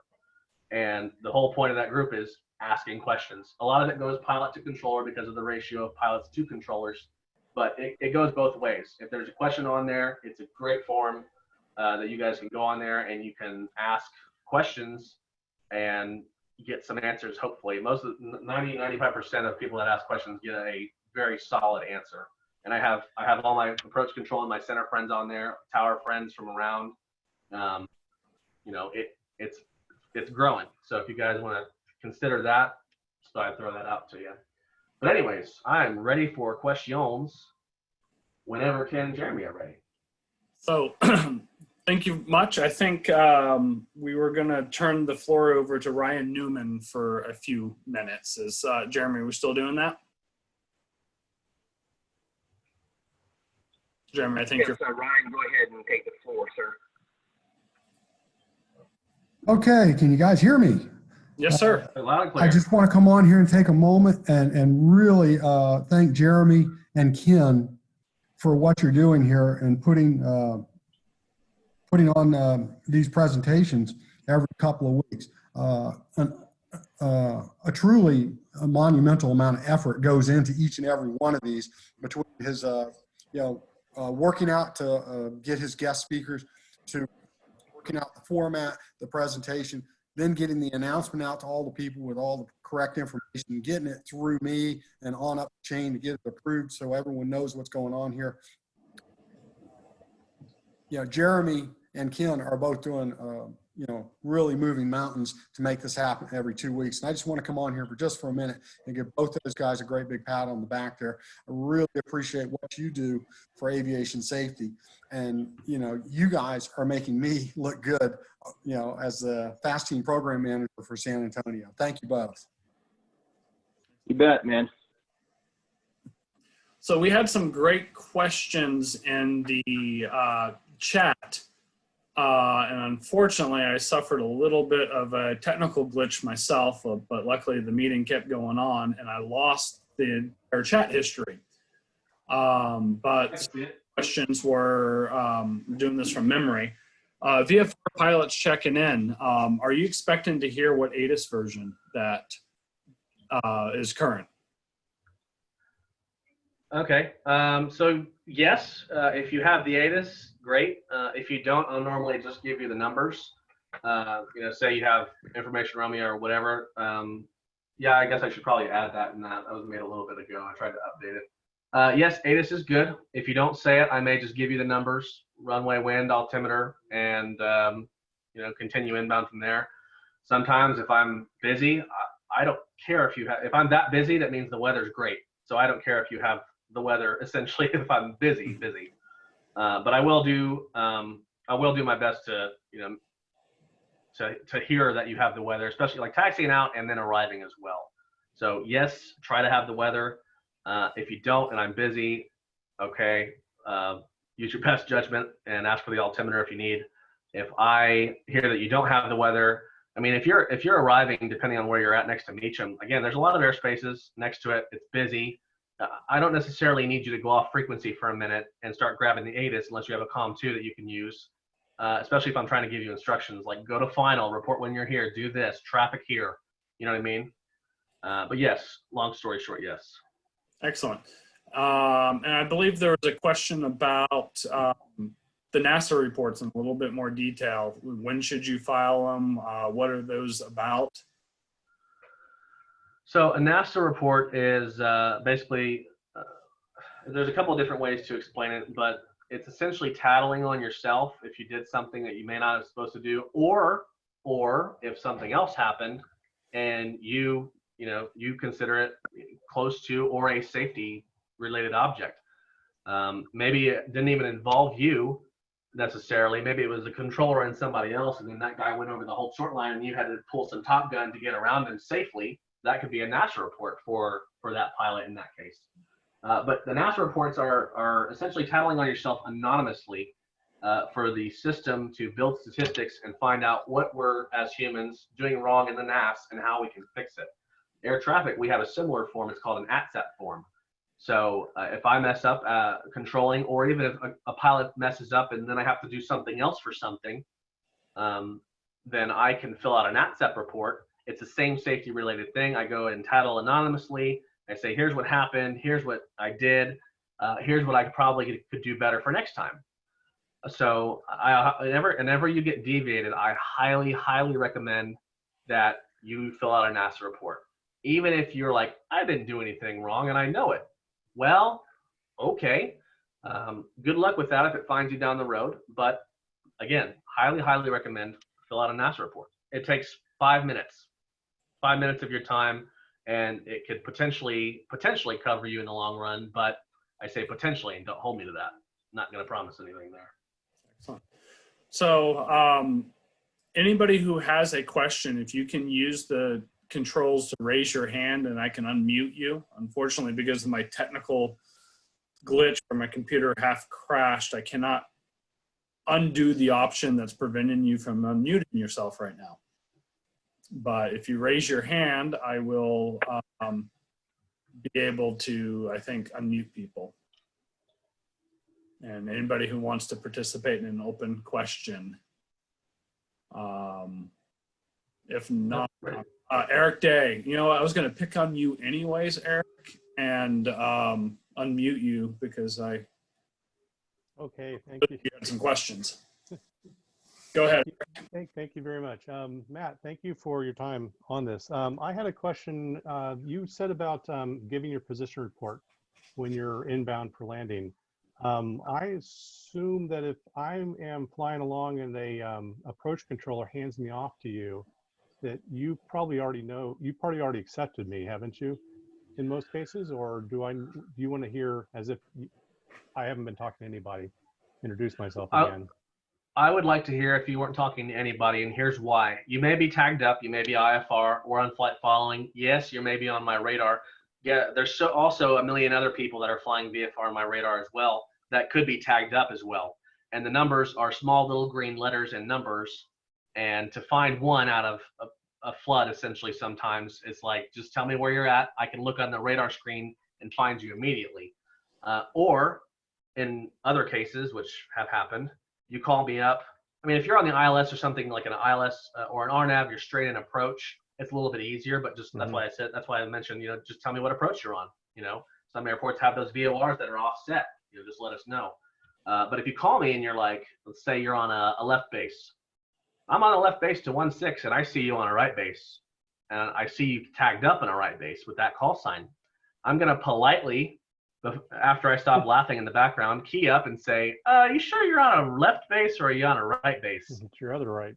And yeah, and I've done that plenty of times. And the pilots came back and they're like, whoops, sorry about that. We're on the right base. And, you know, you say your location so that you know where you're at and I know where you're at. And if you're not where you're at, I tell you that you're not where you think you're at. Okay, flying out of Austin all the time, since the controllers are co-located there, you know, tower's really expecting to hear. They only hear from you after the approach controller's handed you off, and usually already lined you up too. Right. So in Austin's a Class C airport, so their procedures run a little bit differently. They normally, and they have a list of everyone coming down final, as do I. But because they're a little bit busier than a Class D tower, there's a little bit more structure there. Just like at a Bravo, there's even more structure. At a Class D VFR tower, not as much structure. So I'll ask you, even if I see you on the screen, I may ask you out of habit. Say position, ident. You know, I like ident. It's nice and quick, and most people can do it pretty quickly. But I would just reiterate it. It takes 2 seconds. Make sure that you know where you're at, and I know where you're at, and that you know that I know that you know where you're at or not at. Thank you very much. I'm going to point out to the person who asked about the NASA report that I did put the link to that website in the chat window, so you can find out more information about it there. Perfect. Thank you, Matt. Perfect. Thank you very much. Excellent. We got our next question, and then we'll go to Ray Landry following this one. All right, over to me. John Ruane here. I'm a friend of Jeremy's. We flew professionally together as well. And this is a question for Matt. I tell a lot of my students just about progressive taxi. I tell them, use that as much as possible. I wanted to get a feedback from you as a professional controller. I'm telling it to my students. I want to make sure that you guys are accepting that in a professional manner. I always say, make them say they're a student pilot, and you guys will treat them with the utmost care. Am I putting out the right kind of info for my guys and gals? Affirmative. Yes. Student pilots. Jeremy, if you have student pilots, tell them to say student pilot when they're by themselves. Heck, even if they're with the CFI, say student pilot. I don't care if your CFI is sitting next to you. Maybe guess what? We're all students here. We are all learning. The second you stop, just like the slide said, you're done. You're done. So say student pilot, even with or without your CFI, especially if you're a legit one. If you feel like you're competent, you don't necessarily need to say it, but we can generally tell by voice quality and speech rate if you're a student pilot or not. Sure. So please say it. It gives me, not only do I pay extra attention to you, especially if you're in my pattern, but I can keep people away from you, essentially. Added safety for the first time. I had a guy, student solo for the first time today, and I gave him all the space I could. I only had another airplane with him in the downwind, so it was pretty easy. As for the progressive taxi, 2 point of views on this. From a tower perspective, if you need to ask for progressive taxi, ask for progressive taxi. There's no shame. It's better than you trying to taxi all over the airport, ending up on a runway and then getting deviated. You can't make this stuff up. It's happened. Just ask. We're unfamiliar, need progressive. Now, to that point, from a commercial pilot perspective, if I'm going somewhere I don't know, I'm going to familiarize myself with all aspects of that flight before I even depart. So as a controller, I've been able to unless it's DFW, I can normally read an airport diagram and have most of it memorized pretty quickly. But that still doesn't mean I'm not going to have it on ForeFlight when I land, and ForeFlight normally switches it to the airport diagram, which is a great little feature. But even if you have that map there, people still need directions sometimes. So it's one of those things that, it goes back to, don't be shy. Just ask. If you need something, just ask progressive taxi. I'm a student pilot. I speak slowly. I know it happens. So that's great information. Please push it out. And if you have students, push it out to them as well. Appreciate it. Thanks a lot, Matt. Thank you. No problem. Thanks for coming. All right, go ahead. Yeah, so I fly to Arlington, often going to Van Bortle for maintenance. And when I come ask for flight following to come back home, my home airport is 4 digits. They seem to not be able to put 4 digits into the system for flight following. And I have to file to Georgetown or request flight following to Georgetown. Why is it some places they can put in 4 digits and some they cannot? So back to the flight following thing, I remember it's a 3-digit limitation to the system. So it's an equipment thing. It's not necessarily a lazy controller thing. Up near here, we have Pecan Plantation is just down the street. It's 4 letters, but I can't put that in the system. The system will not accept it. So what I do is I put Granbury or the closest 3-digit next to it, and that applies for wherever you're going. Just if Tower or whoever you're getting it from says, and you're like, I'm going to XYZA, 4 digits. They may be like, they'll probably come back and say, do you have an airport next to that one with a 3-letter identifier? It's just a system thing. That's all it is. I don't know if they're going to be updating that or upgrading that in the future. But that's all it is. Just a small system thing. So. Okay. Thank you.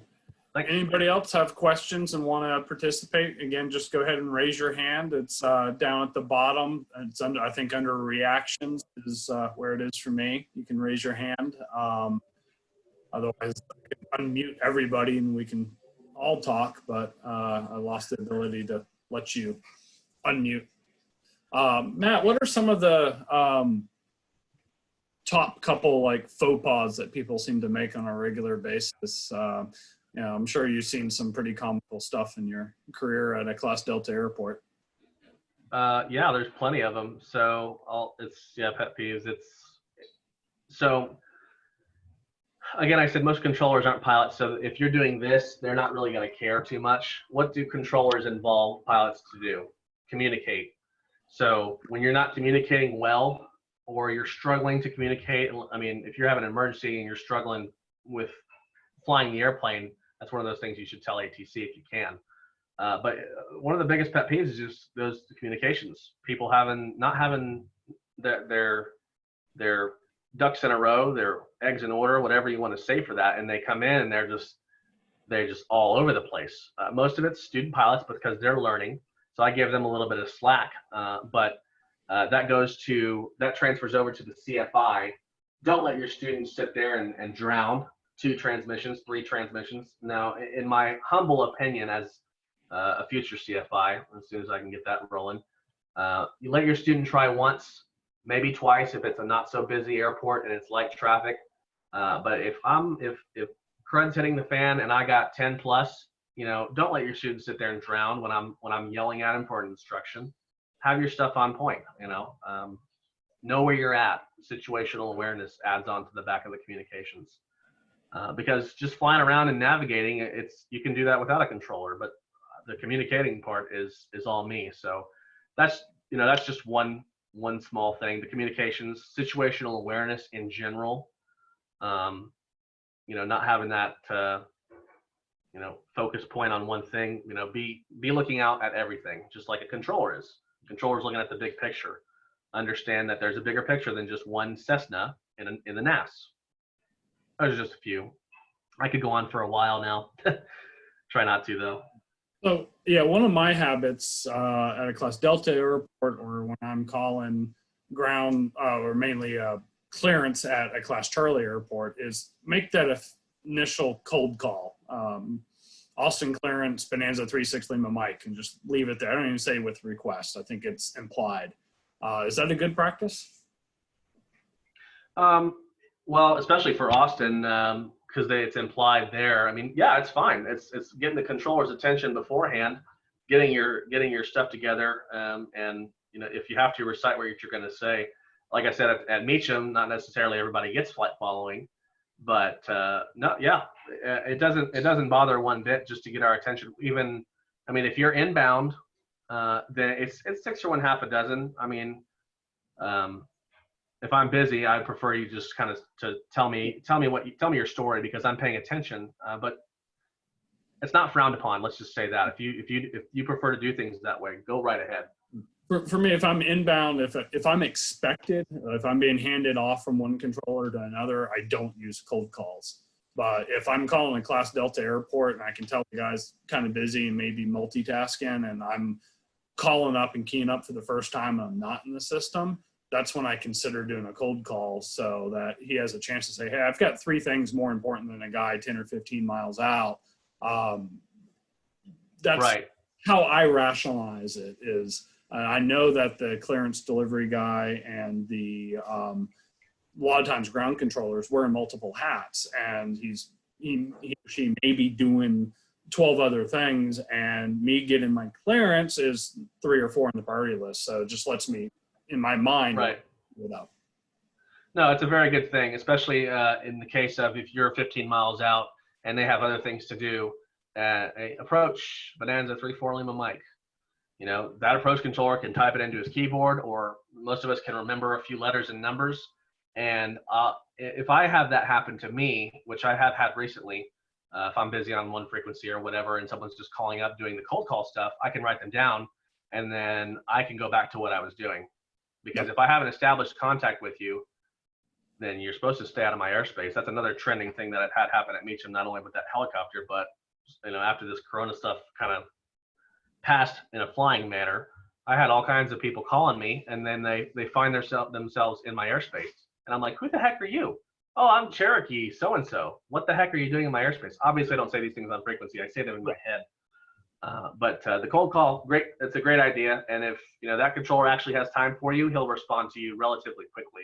If he doesn't respond to you and you hear him talking to everybody else, then you could try again, and also keep it in your head. You may not get what you want. You may not even get to talk to him. So just allow that possibility and have a plan to essentially go around the airspace if you need to. Of course, that's why I fly it. My rules, if it's clearing 1 million, I fly IFR through Class Bravo.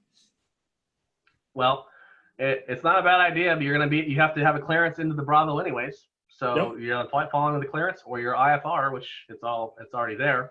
Yep. Doesn't hurt one bit. So, anybody else have any other questions? Again, if you go on your controls, there's reactions, and you can raise a hand or clap or do anything, and I'll unmute you and allow you to ask your question. Bo, you're next. Go ahead, Bo. Maybe. Let me get it unmuted. While he's working on that, I encourage everyone listening, ask your questions. Don't be afraid. Don't be shy. Ask any and all questions that you have, unless Ken and Jeremy have a time limit on this thing. But even then, ask your questions by all means. Well, Bo, I apologize. I'm clicking the unmute button and it doesn't seem to be allowing it. Eric Day, I'm going to test and unmute you to see if. Yeah, when you did that, it actually popped up a dialog that asked me if I gave permission for you to unmute me. So Bo, you might need to look back on your screen when Ken does that. Well, we got a good picture of him.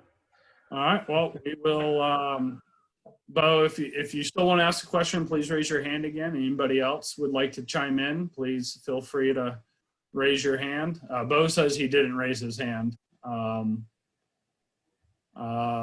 a lot. Out of 54 people, there's got to be more questions. There's got to be more. If not, I'm going to start picking on people. Do it. Normally when I do these for the rain checks, I have a room of about 20 to 25 pilots, and I get at least 10 different people asking multiple questions. Well, I'm sorry for the people that I know, but Charlie Thompson, I'm going to pick on you next. Welcome. Yeah. So you fly in and out of Class Delta airports quite often, right? Yeah. So what kind of questions would you think of to ask a Class Delta? I know you've been up in probably San Marcos Tower quite a bit. Once or twice, yeah. Once or twice. Yeah. Good guys up there. Yeah. Well, one thing about Class Delta that I could ask is that San Marcos has a radar screen, but they seem to be very reluctant to use it for separation. Is that some kind of rule? So in the Class D, sorry, go ahead. Well, it's a copy of the ASR 9 radar at Bergstrom, and they've got a screen, and they're seeing everything in the area. So I was wondering, but they seem kind of reluctant to use it at the same way the approach controllers at Bergstrom would use it. So to answer that question, a tower controller in a Class D environment, we are allowed to use that radar mainly for traffic and situational awareness. You should never hear a tower controller say radar contact, because it's not the radar, it's just a feed. Yeah. So that's all I can use that radar for. I can give you flight following off of it. I can see everyone around. I can issue traffic as needed, and I can suggest a heading, that sort of stuff. It's because VFR towers are most of the time operating under VFR rules. I can only go so far with that radar display. And in limited cases, you may find someone that has a radar. I don't know if San Marcos is or not, but in limited cases, you may find some Class D towers that have a non-certified radar, and they're working on getting it certified. So again, that may not be 100% accurate, so that could be another reason. It's limited cases though. Okay, well, thanks. And before we go to Robert Green, one thing that Jason mentioned in chat was he found it very useful to do a tour of the tower and see it from the other side. And I'm going to back that up. I've spent significant amount of time in the Austin TRACON with some of my friends that I've met there, and learning how they operate from their side has been life-changing for me. And as I feel it's made me a better pilot in the NAS because I understand that. You could do a lot of tours up there, Matt? So before the COVID, yes, all the time. I would actually drag some of my pilot friends up there. Some of them, even the ones that were afraid of heights. I don't know how that occurs in a tower very well. But no, I encourage it to all the student pilots, non-student pilots. I've met captains for American that have never been in a tower. And I'm like, what is wrong with you? Go up there and sit, listen, talk, ask questions, bring them donuts. They love that. But yes, when all this COVID stuff blows over, highly encourage it. Go find your local Class D tower, or if you feel like going on a cross country up to or over or down wherever you're at to Meacham. I do them almost all the time. Obviously not between the hours of 10 p.m. and 6 a.m. But yes, do a tour, call your local tower, try to find the phone number the correct way. Don't get deviated for it or anything. But yes, exactly what you said. Go up there. I don't need your phone right now. get the tour and ask all the questions you can, and just, yeah, get some exposure. Robert, go ahead. All right. Yeah, thanks for your time. So here was a question that kind of came up. My student and I were going to go up. We're going to do some pattern work early morning. Ceilings are somewhat low, but they're above 1,000 AGL, and visibility's plenty clear. We kind of got redirected by tower to not go up. And you know, I probably should know this, but you know, answer it just to confirm me. Can we still make a final call to request special VFR and get a special VFR to do pattern work only? We're going to remain 1,000 feet or below AGL and do pattern work.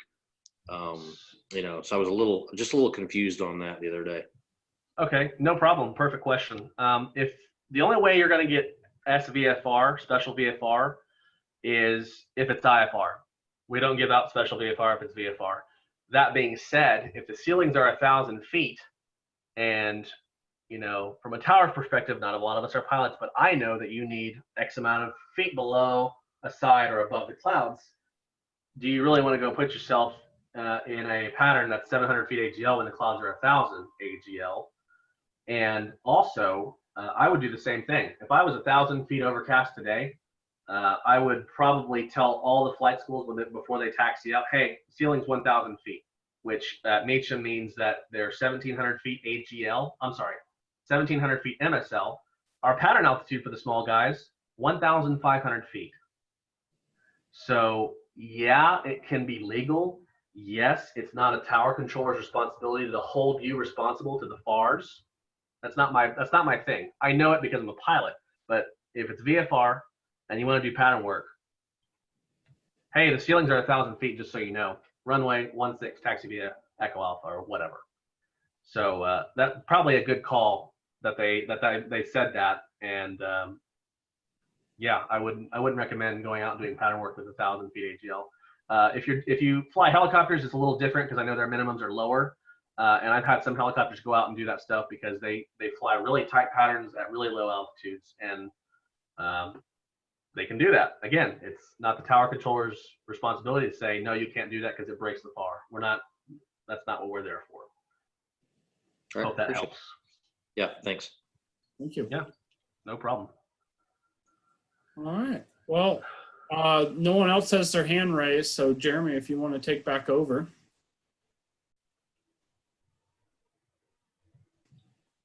All All right. right. Just one more. Hopefully it works. Shout out to Richard Yeah, Rain. got you, Jeremy.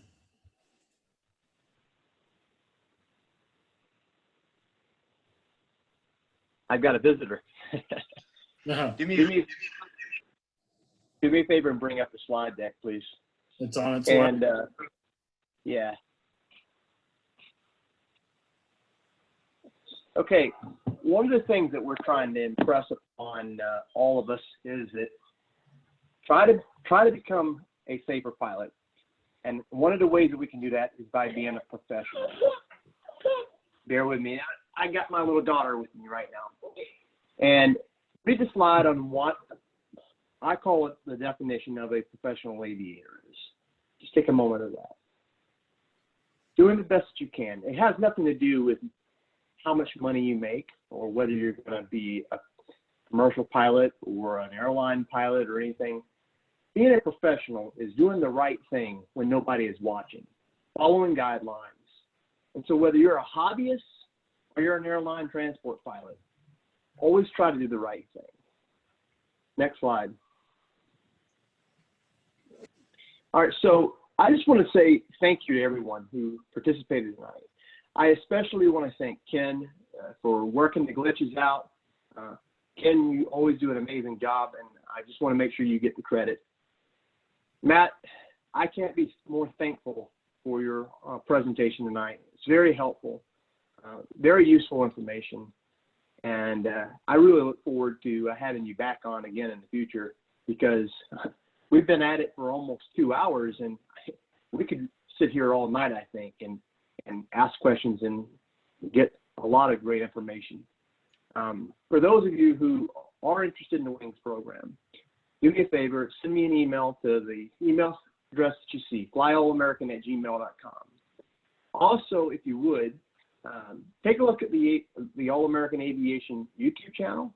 Also, take a look at Matt's YouTube channel, which is the flying controller that he's trying to get up. Starting a YouTube channel in 2020 is it's a big deal. There's a lot of good and awesome YouTube channels out there that are putting out some amazing content. But give him a follow. Check out his channel.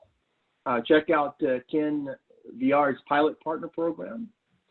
And for all of you guys who are going to join us for the next meeting on June the 3rd, we're going to have a presentation by my good friend and colleague, Trace Clinton. And the title of this presentation is going to be Principles of Flying Low, Slow, and Off Airports. Basically, how can we do it safely and do it the right way? No aviator should do.